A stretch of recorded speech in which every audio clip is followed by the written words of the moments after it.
I'm Caroline Hyde. This is the best of Bloomberg Technology, where we bring you all our top interviews from this week in tech. Coming up, the WikiLeaks data trove. The organization releases thousands of documents reportedly from the cyber espionage playbook of the CIA.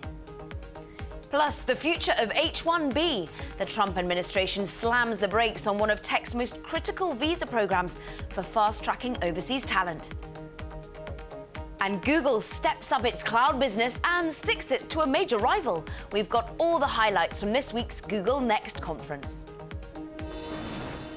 First to our lead. This week, WikiLeaks published thousands of documents reportedly taken from the CIA that expose a massive toolkit of cyber spying techniques. Among the disclosures, CIA hackers have the ability to access information from what were believed to be secure messaging apps, including WhatsApp, Telegram, and Signal. They can also reportedly run malware on Microsoft Windows and can tap into Samsung smart TVs for surveillance. Now, we don't know how WikiLeaks got its hands on the material, and according to CNN, a federal criminal investigation has been opened. On Thursday, WikiLeaks founder Julian Assange spoke in a webcast saying he will work with technology companies to close those gaps identified. Hearing these calls from some of the manufacturers, we have decided to work with them to give them some exclusive access to the additional technical details we have so that fixes can be developed and pushed out so people can be secured. Assange went on to say the disclosures show that the CIA has, quote, lost control of its entire cyber weapons arsenal. We dove into the developing story on Bloomberg Technology. Take a listen. Today, we've been getting statements. Today, they took a stab at Julian Assange, saying, quote, he's not really known as a bastion of integrity. And so that was pretty interesting. We've also heard from them saying that the American public should be deeply troubled by any kind of leaks that WikiLeaks may be putting out there that could, compromise U.S. intelligence and protecting the American people. So while they've not quite, confirmed anything with the leaks or these disclosures we're saying, they have come out very publicly to us, telling us directly that, they don't stand for any kind of anything that would compromise U.S. ability to gather information. But they've also tried to make clear that they're not allowed to do electronic surveillance on U.S. soil. So you sort of see them pushing back at some of the accusations that we've been hearing from these disclosures over the last couple of days. And talking of accusations we've been hearing, Julian Assange himself weighed in more on the webcast. I just want to have a hear of what he really felt was a Trojan horse from the CIA. Have a listen. The CIA developed a giant arsenal, what appears to be the largest arsenal of Trojans and viruses in the world that attacks most of the systems that journalists, people in government, politicians, CEOs and average people used, didn't secure it, lost control of it, and then appears to have covered up that fact. Eric, accused of losing control, then covering up the facts. How dangerous could it be if the CIA did indeed leave these vulnerabilities open for others to find as well? Well, what we're saying is vulnerabilities, but the real name for these things is weapons. It's one thing to release the tools if you're WikiLeaks, but when you release the actual vulnerabilities, those can be weaponized because we've seen that within 24 hours of discovering a new vulnerability, especially if it's spread mass around the world, then attackers will use that vulnerability. And 99% of the major breaches that have happened because of an unpatched vulnerability. So if WikiLeaks actually wants to be responsible for once, then they need to take great care in how they release these vulnerabilities. Nafisa, in fact, the FBI are now looking into how WikiLeaks came across this sort of information.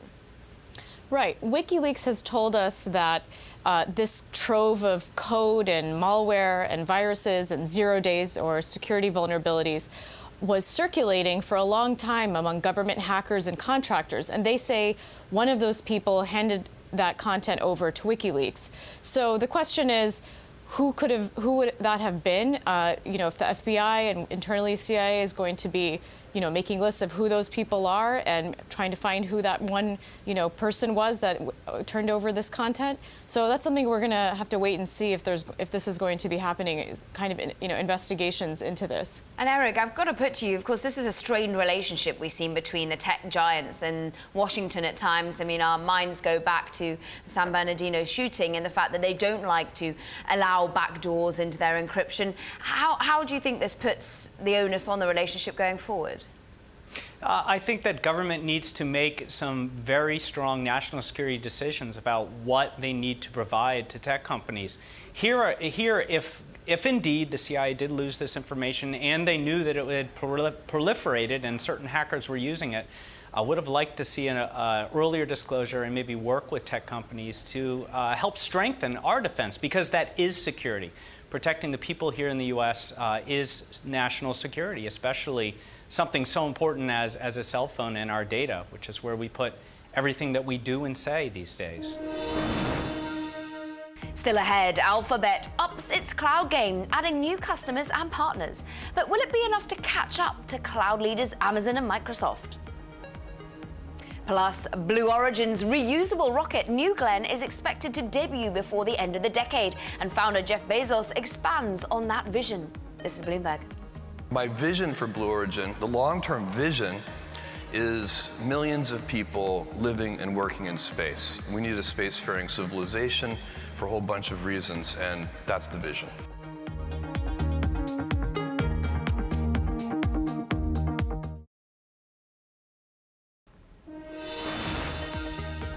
Disney CEO Bob Iger is staying put on a panel of CEOs who advised President Trump on economic matters. During a company shareholders meeting on Wednesday, an activist requested Iger leave the panel, saying his participation suggests he supports Trump's policies. Iger disagreed with the activist's views. Take a listen. I did not believe, nor do I believe, that my membership in that group in any way endorses or supports any specific policy of the president or his administration. I think it's actually a privileged opportunity to have a voice in the room.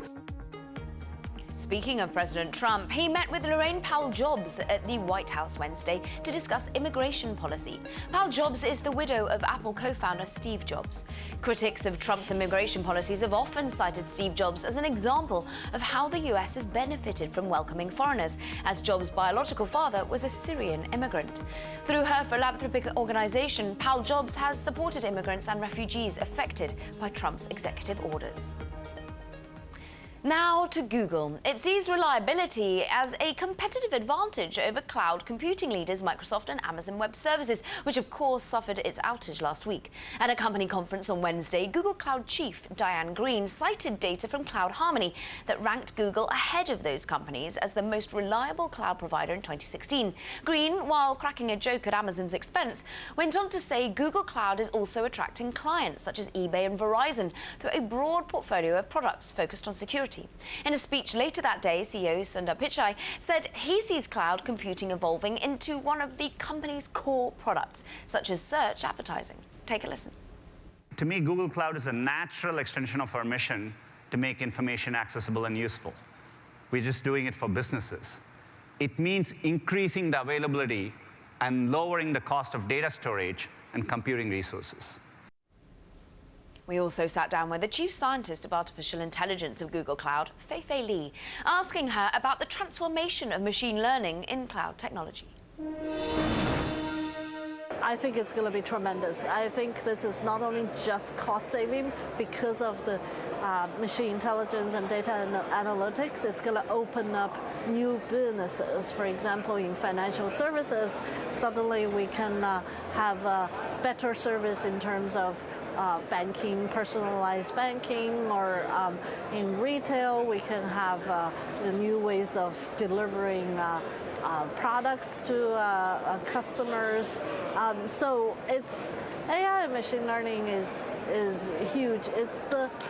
I deeply believe this is the driving force of a transformative time for our industries and enterprises. Is this why you went into business? You left academia to come into Google? What attracted you to this, to Alphabet in particular? So first of all, I didn't leave academia. I'm on leave from Stanford, and which is a sabbatical. And I think you're totally right. I've been a technologist for almost 20 years, and I've been working in the field of AI and machine learning, and I watched this field grow from a niche, lofty academic field into this major force of our society and the future of our business. And I want to participate and contribute in this transformation. And I thought hard about what can AI and machine learning contribute. And the key word for me is to democratize this technology. I don't want this technology to be in the hands of only a privileged few. So cloud is the best vehicle to democratize AI. It delivers the power of this technology to so many people and so many businesses. As machine learning and AI really show what they can do, the question of ethics comes into machine learning as well. Is that something that you think businesses and academia is keeping a pace of?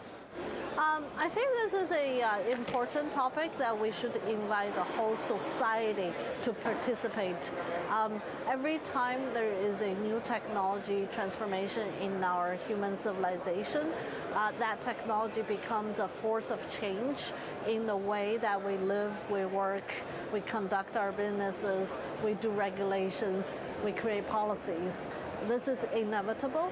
But the important thing is that all parts of the society participate in this discussion, and whether as an educator or as a technologist, I care deeply about this. You talk of democratization, you talk of a cucumber farmer in Japan using Google Cloud. Is the prices going to continue to drop, do you think? Will the competition in the market as well help continue that particular trajectory? So, Carolyn, I'm not a business person, so I'm not going to talk about price because I don't think I have many things sensible to say. But what I want to talk about is that the competition is not just going to be price, it's going to be the products we offer, it's going to be what we can give to the customers that they need. And I know, and we know, the customers are going to need powerful, easy to use AI and machine learning tools, and that's what I will be focusing on. How do you think Google Cloud and the AI machine learning element of that is better than the rest? So we need to look at Google as a company. Google as a company has the deepest bench in terms of AI talents and AI technology. Before I joined Google, I'm an academia, and I know that some of my best students go to Google, and I know that my Google colleagues, the engineers, the researchers, produce some of the most phenomenal work in machine learning and AI. If you look at what Google Brain is doing, the TensorFlow libraries, the work they've been doing in healthcare, they're winning challenges in AI competitions. We look at our colleagues in DeepMind, the work of AlphaGo, and many things. So I think Google is unmatched in its ability of AI technology and machine learning technology. That clearly what continues to attract people such as yourself. I've got to ask you about the ribbon, of course, that you're wearing right now. It is International Women's Day. I look around us, and it's not a particularly filled of females. You're here. being charitable. You talked about AI being a sea of dudes. Is that still the case? It is. I think we should acknowledge that the diversity issue in AI and STEM is continue to be an issue. It's not just gender diversity, there is other diversity. Eventually it's the diversity of thoughts. Now coming up, WikiLeaks exposes alleged CIA spying techniques, and Samsung smart TVs are getting some unwanted attention. More on the South Korean giant's latest debacle. That's next. Plus, Jeff Bezos' space colonization dream gets its first paying customer. This is Bloomberg.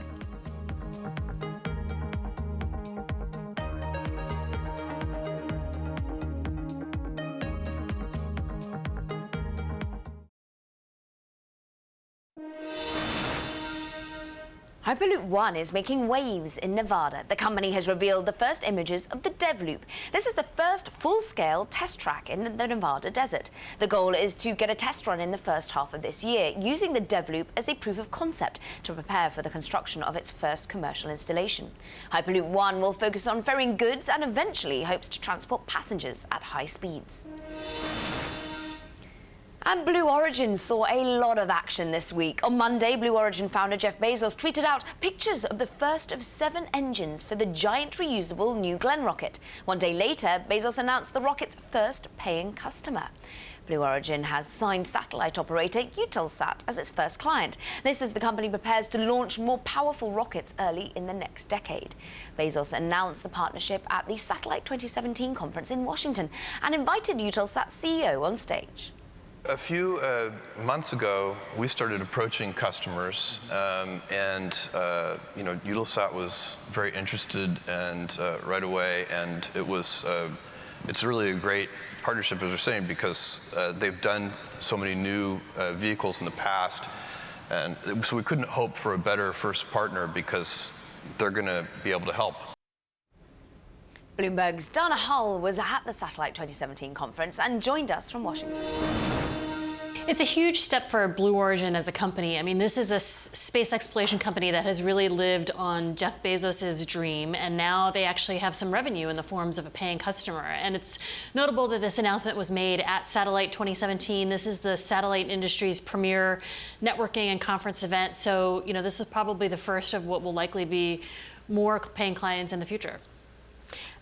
I believe Eutelsat's already been a customer potentially of SpaceX. How does SpaceX and Virgin Galactic compare to where Blue Origin is right now?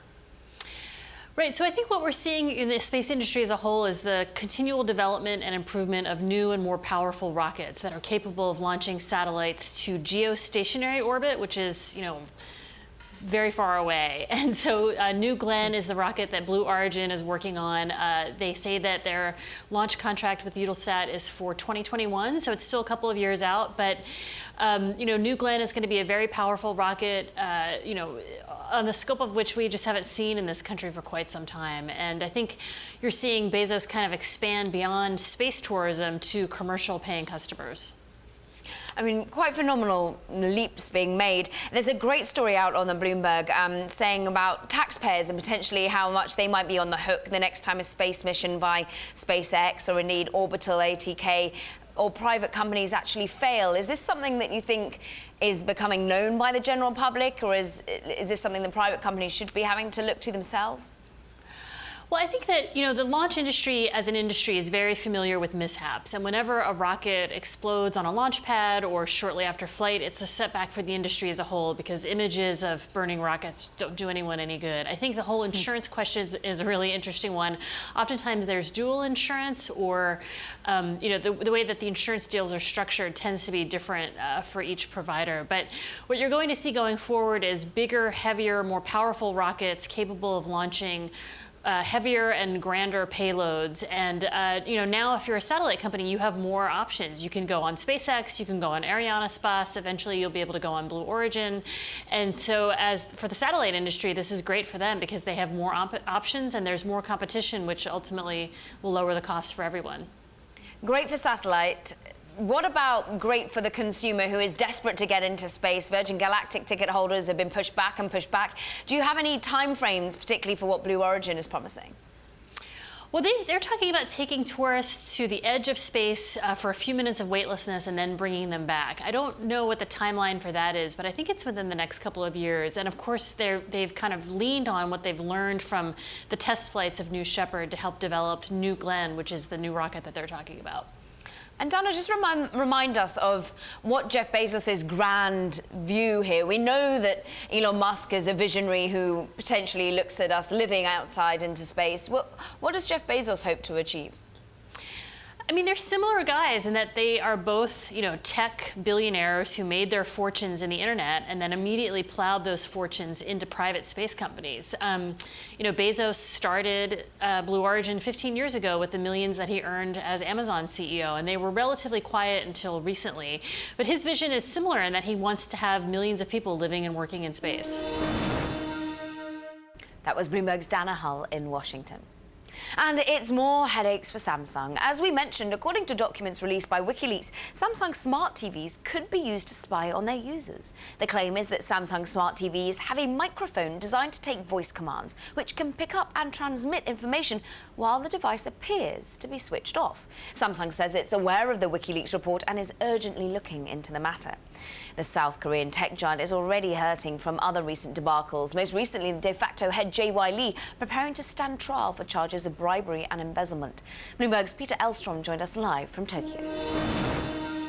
There were many competing devices that were mentioned in that report from WikiLeaks, from Apple phones to Android phones. But this is sort of the last thing that Samsung needs right now. They're trying to get back on track, of course, after the troubles with the Note 7 smartphone that was bursting into flame last year. They're poised to introduce the next smartphone, and so they don't need any more hits to their brand name at this point. As you mentioned, the WikiLeaks documents show that the CIA had been using a program called Weeping Angel to be able to convert these smart TVs into something that could look like it was turned off, but it would actually be monitoring what was going on in the room. So yeah, not a good thing for them. Not a good thing when it's a product element, and also, meanwhile, at the helm of the entire company, JY Lee going in to face court once again. Explain to us just how much the investigation into the executives of Samsung seems to have broadened out.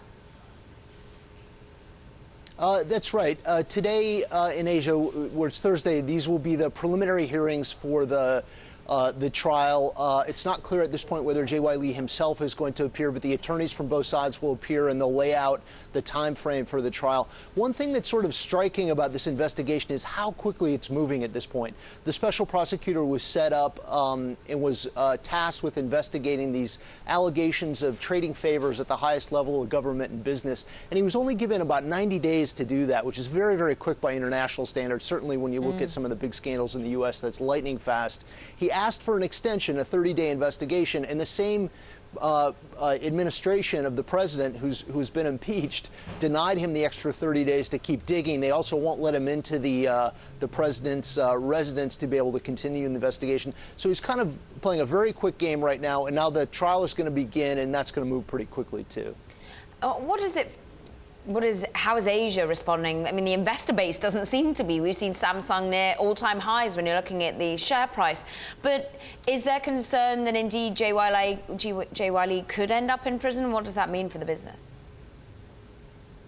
Well, it is a high hurdle to prove that he personally was involved in some of these payments. Now, Samsung has denied any sort of wrongdoing here.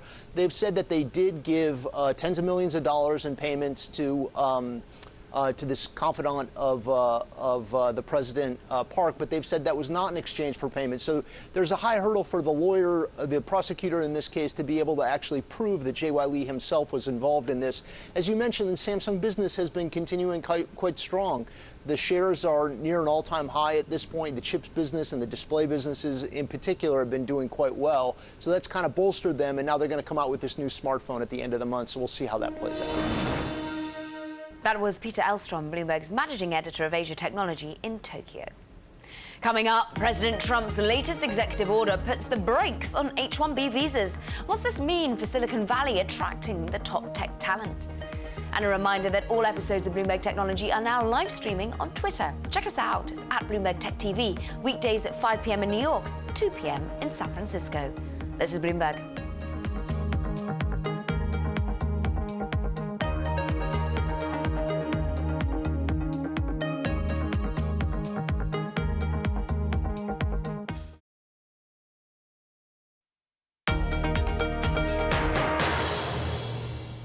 Welcome back to the best of Bloomberg Technology. I'm Caroline Hyde. This week, President Trump took a second crack at his controversial travel ban. The new executive order replaces the original and restricts entry into the U.S. for people from 6 predominantly Muslim countries. Iraq was removed from the first list, and the language was amended to make clear that visa and green card holders and dual citizens will not be denied entry.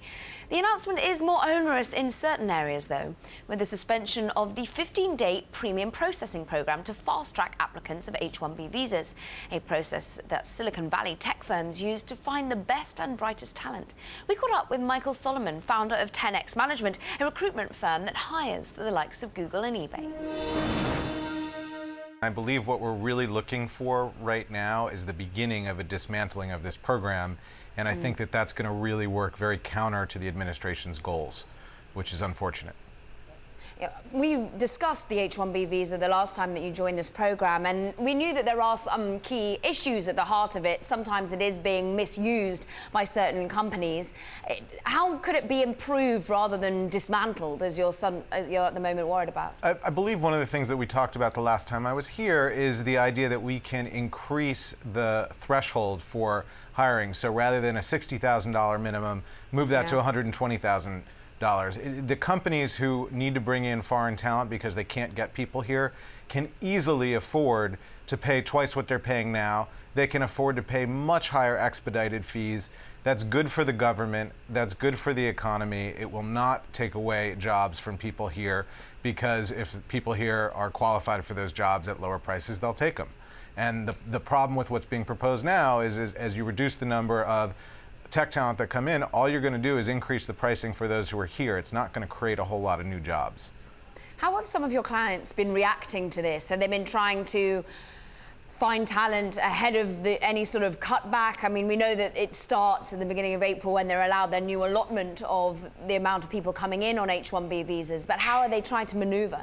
I think everybody's sort of frozen right now. We've seen the beginning of this administration make a lot of very bold moves and then retracting from them. And I believe what we're observing right now is everybody trying to understand what the changes are, how quickly they're going to roll out, and how it's going to impact them.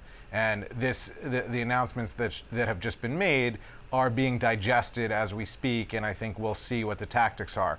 The truth is, for a lot of companies that were relying on those expedited visas, they're going to have a very serious shortfall, and they're going to have to deal with the fact that they're going to have to find local talent, and it may not be the right talent for a period of time. Or what may be worse is they may move those roles to offshore completely, in which case we're all losing out. Are you already starting to see that or hear that being voiced by clients? I mean, it's sort of a simple equation. When you have a job that needs to get done and you can't find people here to do it, and you can't bring people here to do it, you're going to go get it done somewhere else. And where are the most likely areas, do you think? There was talk of Canada. Which countries do you think are being looked at and eyed up the most? I mean, I think that, India sort of comes to mind first because they have a very large population of educated people. But I hear, especially as you look in the data science realm and the machine learning, more about Eastern Europe and Russia in particular. But there's other places in Eastern Europe that have large swaths of tech talent, and we're going to just see these jobs and the tax base going other places because somebody's got to do the work. Have you seen openings piling up? Is the talent crunch already upon us? You said that at the moment we've sort of got a freeze going on, but are you already seeing it being demonstrated? I mean, I believe the talent crunch has existed for years and is going to continue to exist for years. I haven't seen something happen in the last few months that makes it much worse, but I do think we're going to see, as the effects of this policy come into play, we're going to see rising prices. That's the first thing we're going to see, is companies are going to pay more for jobs that they were paying less for prior. Cost base going higher. Michael Solomon, do stick with us, because another story that we're watching, amidst falling morale, Uber employees are starting to explore exits from the company. And that's according to a report by the Financial Times. Last week, 2 executives resigned from the ride-hailing app, and the company continues to draw scrutiny of its every move. How does being under such a microscope impact employees? Michael Solomon, let's bring you back, founder of 10X Management. I want your take on this, because is there an Uber exodus going on at the moment? Are you seeing a pool of talent potentially coming from that business? I think we're going to see some big changes as a result of what's going on at Uber. There's a couple of things that you have to note. When a company has a misstep, everybody can be forgiving, everybody can acknowledge that all companies and management make mistakes. When you have a second misstep, there are more people who start to question, was this a one-time anomaly? Is this a trend? Is this really a failing of management? And then when you have a third and a fourth misstep all within a 2-week period, you're going to see fallout from that. You're going to see people leaving. You're going to see lots of discussion about management and culture changes. and you're going to see people ready to go because there's no shortage of jobs for these people. Does it still look like a good place to have worked, do you think? Is it putting people off applying for jobs there? And indeed, when people are leaving, do they want to brag that they were there? Funny you should ask that. We have a returning client to us who has Uber in his experience as somebody who's done work for in the past, and we had a very long discussion about whether that's something we should list right now. I will say that when we started the discussion 2 weeks ago, it was an absolute yes, with me saying very clearly this is a big, strong company, and the fact that you've done work for them is a good thing, and no one's going to hold you responsible for mistakes that management made. But as the stories of the last 2 weeks have continued to unfold, and it seems like foible after foible, you start to question that. I still think it's worthwhile to list it as a company. It's an amazing platform. It's an amazing piece of technology. If you help build that technology, I hope you're proud of it. But from a cultural standpoint and from a management standpoint, I think that's a hard line to walk. Coming up, our exclusive conversation with Udacity and Google X founder Sebastian TRUN. We get his take on the latest in automated driving. And we speak to one of the biggest peer-to-peer lenders in the United Kingdom, Funding Circle, how the company is faring after Brexit and what's ahead for the US business. That's next. This is Bloomberg.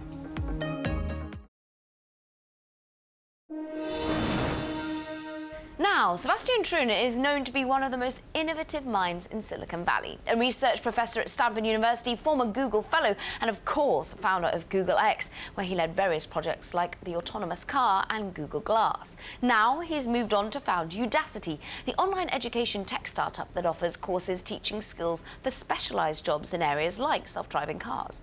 The company just announced 2 new nano degree programs in robotics and digital marketing, along with 19 new hiring partnerships. We caught up with Sebastian TRUN and asked, well, how these new partnerships will help students land jobs at companies like Facebook and Google in the future. We have companies as far ranging from Google X all the way to iRobot and many others. And these are tech companies. These are Silicon Valley type tech companies that really want the latest and best talent. There's a huge gap in the world between the talent that exists today and the talent that companies want. And what Udacity does is it gives every person a chance to upskill themselves and get the right talent so they can find a job. The timing here is fascinating, Sebastian, because it was just yesterday that we were discussing the executive order put in by Donald Trump, which will be making it harder for individuals to get H-1B visas. This is something that's depended on by Silicon Valley in particular to get the right sort of talent. Can talent be fostered within the United States through nano degrees such as yourself? Absolutely, yes. We have over 330 million people. There's amazing talent in this country. And while we have the world's best university system, it's not available for everybody. What Udacity does is it makes education accessible, and it really gives people the type of skills that are really brand new, bleeding edge. We have, for example, a self-driving car nano degree. Udacity trains more self-driving car engineers than all universities combined at this point. And we have companies like Mercedes and Waymo and Tesla and many others who then end up hiring those graduates. How much has potentially there been a worry, a concern? A lot of these technology degrees and new schools, technology schools that have been cropping up, haven't always had the employees, the employee and indeed the amount of employment that many had hoped. Has that tarnished Udacity as well, or do you think people understand that the rates at which you can manage to get these sorts of people into the workforce and quickly? Well, given our current growth rate, I believe our students trust us. We are working really, really, really hard to keep our costs down and get people jobs. And that's why we make things like money-back guarantees and so on, and promise students their tuition back if they can't find a job. So we hold ourselves accountable. The difference between us and everybody else is we derive our content directly from those companies and end up hiring those students. We go to top companies like Amazon and Facebook and ask them, what would it take for you to hire a person? And then they say, well, the following 8 projects is what we need to prove proficiency, and that becomes our curriculum. Talk to me about the rest of the world then. Before, we have seen tech talent coming to Silicon Valley, particularly from India, particularly from China and other parts of the world, Europe. Are those people now going to be remaining and creating jobs and moving into companies at home now if the visa applications become harder, if moving to the United States becomes less palatable? I can tell you, I talk about Silicon Valley and the type of jobs here, but the same talent is needed around the world. Every company now is a mobile company because of Android and iOS. Every company now is a machine learning and big data company because there's so much data out there and companies are beginning to realize they have to use the data. So our students find jobs at Flipkart, at Didi in China, another partner of ours, and many other places. We have, I mean, last year we opened, I'm very proud of this, we opened an office in Saudi Arabia. So in Saudi Arabia, it turns out women are not allowed to drive. So they're all online, they all speak English, and we are able to empower women in Saudi Arabia in a way that's never happened before. Udacity, from a global perspective, you're talking about Saudi Arabia. Are there any areas of the globe you're not yet that you'd like to be? Oh my God, I want to be in every household, and I would love to make it entirely free if I could survive as a company. I'd love to get many more scholarships to students. We have over 8,000 scholarships at this point. The reason is there's a huge inequity in the world. Like if you take, say, Africa, the Middle East, you put in Indonesia, maybe India, and South America, you have more than half the world's population. You won't even find a single top 100 university. That doesn't mean those people are all dumb and don't deserve education. It just means they don't get it. And what we can do, and we are doing, is bringing great education to all those people as well. You've announced some really interesting competitions, for example, with Didi over in China in particular. Where do you think Silicon Valley needs to be worried about right now in terms of competition, in terms of the talent of technologists and indeed technology companies? Well, China has done an extraordinary job in tech. And if you look at the biggest tech companies, 4 out of 10 are actually Chinese at this point. None are European, where I'm from, unfortunately. But I think Silicon Valley will remain the source of like crazy disruptive innovation. I think the people that think new things and build something completely out of the box tend to eventually come here and work with us and others. I've seen China doing a phenomenally great job, in part because China is very large. It's like 4 times as big as the United States. As a result, the market is very large. And that's why there's some really great Chinese companies that do, by lo and behold, I think what American companies did first. So will US always be the #1 market for you? Oh boy, I wish I had a prophet in my family to understand where the world is going. But I love the United States. I'm a by choice a citizen. I love what we do here. And I love the fact that you can be an entrepreneur and really invent new things here and get away with it, which is great. Like we are, in some sense, the University of Silicon Valley now. We're reinventing what a university should be. And we can just do this, which is really, really great. Do you think that's a risk under the new administration? I'm still in my wait and see mode. Obviously, there's many things to be said on both sides, but I think everybody, including the president, has the good of this country at heart. And everybody that I talked to, yesterday I spent half a day with Governor Kasich, for example, really, really worry about how can we take the great American workers and make them fit for 21st century technology. So actually, I think Udacity is Silicon Valley's response in part to this nation to take people along, to take everybody along and leave nobody behind.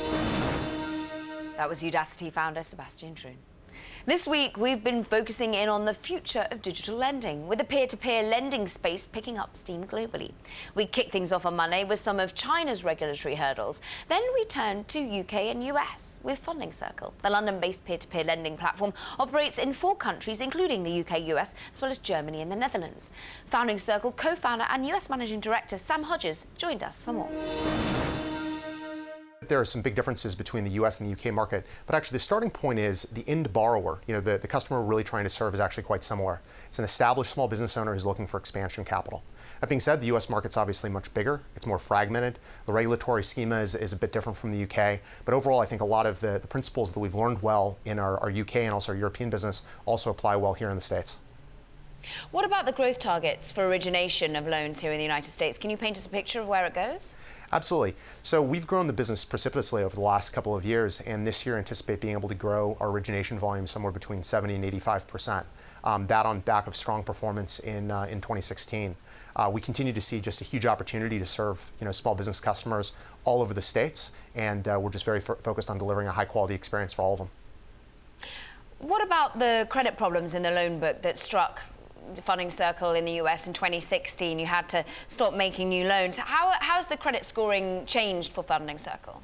So we actually grew our business through 2016. Certainly there are pockets of 2015 loans that underperformed our expectations a bit, but actually going into 2016 and certainly now in 2017, we feel really positively about the overall credit performance. Our 2016 book is holding up well from a delinquency perspective, and I think our institutional as well as our individual investors are quite happy with the yields they're getting on the marketplace. You talk about institutional investors there. Are we seeing a heavier weighting or a similar weighting of institutional investors wanting to be able to buy up the loans here in the US vis-a-vis the United Kingdom? So we form capital in 3 different ways globally. Here in the States, we have a number of large institutional players. Most recently, actually last week, we announced another $100 million commitment from Community Investment Management, which is an institution focused on social impact and particularly around small business, so we're really excited about that. Beyond that, we also have a fractional marketplace where we have a number of accredited investors, and then we also have a set of our own funds. And over time, what I'd anticipate is you actually see a reasonably even balance across those 3 legs of the liquidity stool, if you will. Would you ever get a banking license? Would you ever want to make loans on your own balance sheet? Well, so we are licensed in the U.S., and the way we've approached our regulatory framework is on a state-by-state basis. So we hold a California lending license, we hold licenses in 13 other states, and in other states, as a commercial lender, you don't necessarily need to be licensed, or you can passport your licensing from other areas. So we don't necessarily see a need to get a banking license in the United States. We have a framework that works very well as it is. Still ahead, the company that's looking to be the Netflix of fitness classes. We focus on the technology of Peloton next. And if you like Bloomberg News, check us out on the radio. You can now listen on the Bloomberg Radio app, Bloomberg.com, and in the US on Sirius XM. This is Bloomberg.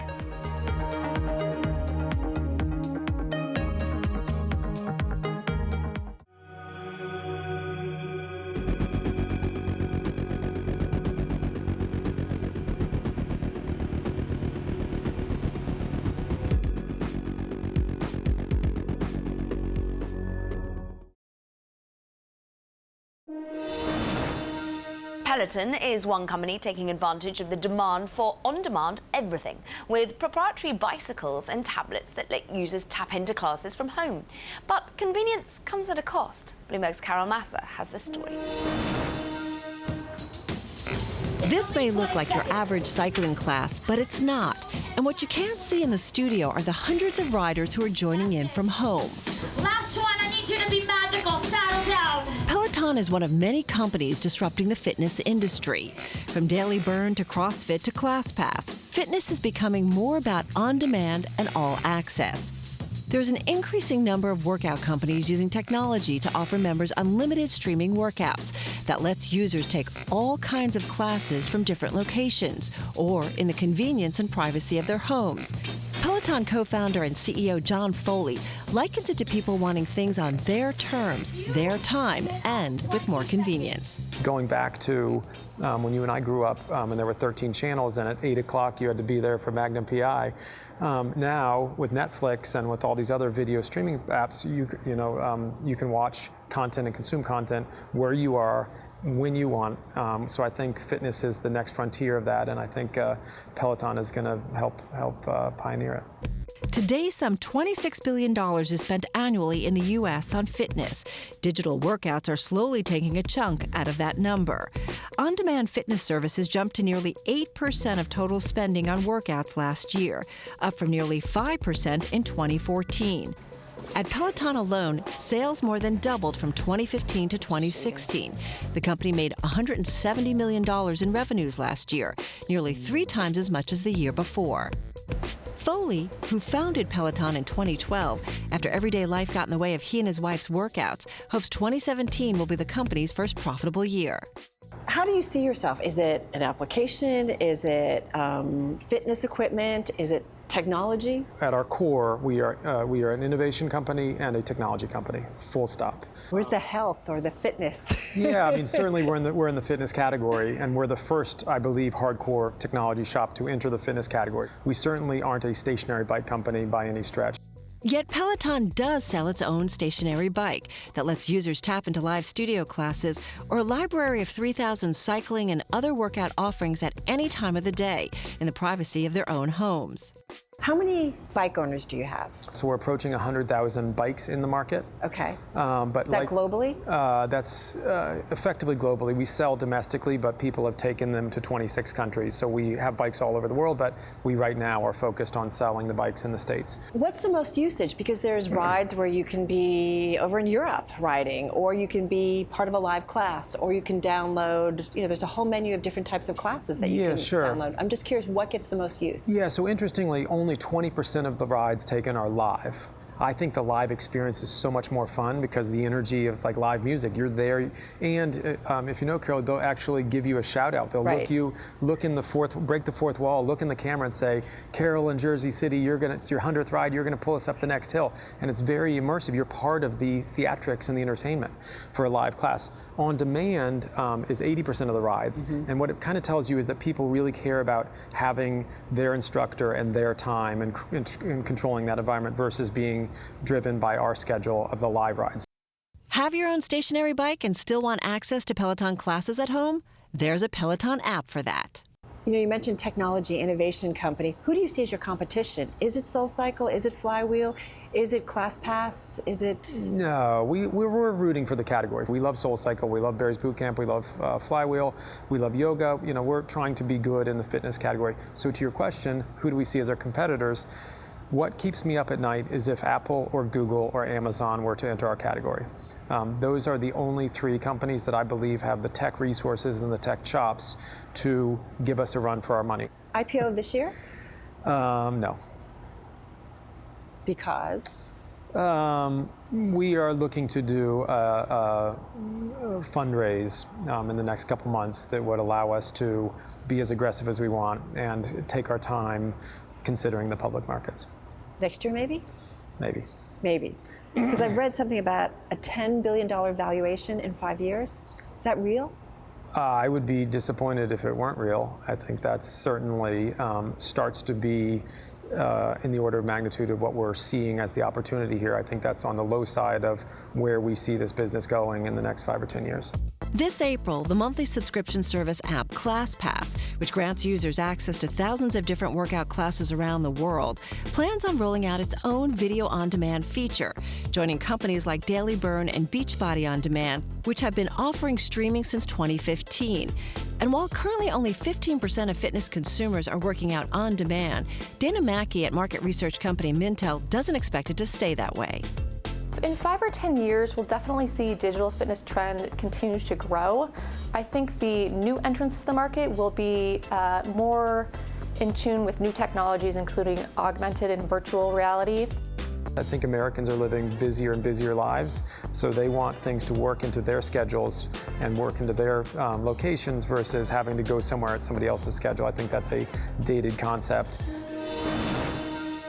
Now that does it for this edition of Best of Bloomberg Technology. We'll bring you all the latest in tech throughout the week. Be sure to tune in on Wednesday when we'll hear from Vinod Khosla of Khosla Ventures. Remember, all episodes of Bloomberg Technology are now live streaming on Twitter. Check us out. It's at Bloomberg Tech TV weekdays. That's all for now. This is Bloomberg.